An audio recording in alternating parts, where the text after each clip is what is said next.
আসসালামু আলাইকুম। আমাদের এই বন্যা কবলিত দুরবস্থায় স্বেচ্ছায় যে সকল প্রিয়জনেরা আপনারা আমাদের পাশে এসে দাঁড়িয়েছেন, আপনাদেরকে ধন্যবাদ দিয়ে ছোট করব না, কারণ আপনাদের এই কৃতকর্মের প্রতিদান একটা ধন্যবাদের থেকে অনেক অংশে বেশি।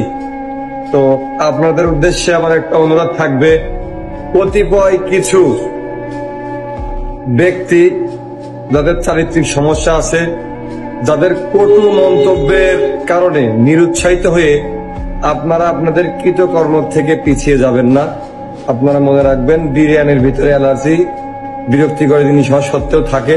তো আমাদের সমাজেও কিছু মানুষ থাকবে, আপনি যত ভালো কাজই করেন আপনাকে নিয়ে বাজে মন্তব্য করবে। তো আশা করব আপনারা যেহেতু স্বেচ্ছায় এত সুন্দর সুন্দর উদ্যোগ নিয়েছেন, আপনারা কেউ পিছিয়ে পড়বেন না।